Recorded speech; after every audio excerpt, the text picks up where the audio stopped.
నమస్తే, నేను మీ ఈశ్వర్. ఈ6 న్యూస్కి స్వాగతం. వార్తల్లోని ముఖ్య అంశాలు. మంత్రి దామోదర్ రాజ నరసింహ వర్సెస్ గూడెం మైపాల్రెడ్డి. సిఎస్ఆర్ నిధుల వినియోగం సంగారెడ్డి జిల్లా కాంగ్రెస్ రాజకీయ వేడిని రాజేస్తుంది. జిల్లా అభివృద్ధికి సిఎస్ఆర్ నిధులు వాడుతుంటే అధికార పార్టీకే చెందిన ఒక ఎమ్మెల్యే మోకాలు అడ్డు పెడుతున్నారన్న విమర్శలు వస్తున్నాయి.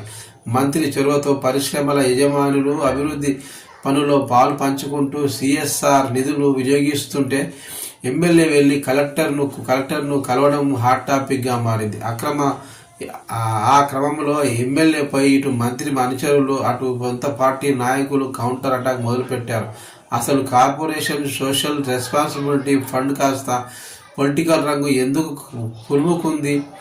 ఇంతకీ ఆ ఎమ్మెల్యేకి వచ్చిన బాధ ఏంటి? 2023 డిసెంబర్లో కాంగ్రెస్ ప్రభుత్వం కొలువు తీరాక జిల్లా మంత్రి దామోదర్ నరసింహ జిల్లా స్థాయి సమీక్షలు నిర్వహిస్తున్నారు. జిల్లాలో పెండింగ్లో ఉన్న పలు అభివృద్ధి పనులు సిఎస్ఆర్ ఫండ్స్ వినియోగించి పనులు చేయాలని జిల్లా అధికారులకు మంత్రి ఆదేశాలు ఇస్తున్నారు.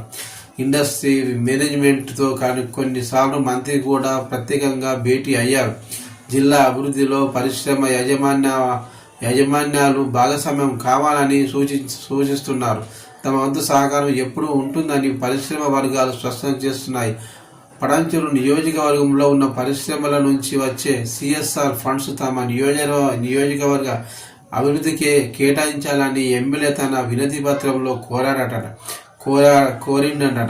ఈ పరిశ్రమల వల్ల ఎంతో ఎక్కువ నష్టం పడంచెరులో జరుగుతుందని, అందుకే ఆ నిధులు నియోజకవర్గానికి కేటాయిస్తే బాగుంటుందని అభిప్రాయపడ్డారట ఎమ్మెల్యే మైపాల్రెడ్డి. అయితే ఈ విషయం మంత్రి దామోదర్ దృష్టికి తీసుకువెళ్లకుండా కలెక్టర్ దృష్టికి తీసుకువెళ్లడంతో కాంగ్రెస్ పార్టీలో రకరకాల ఊహాగానాలు వినిపిస్తున్నాయట.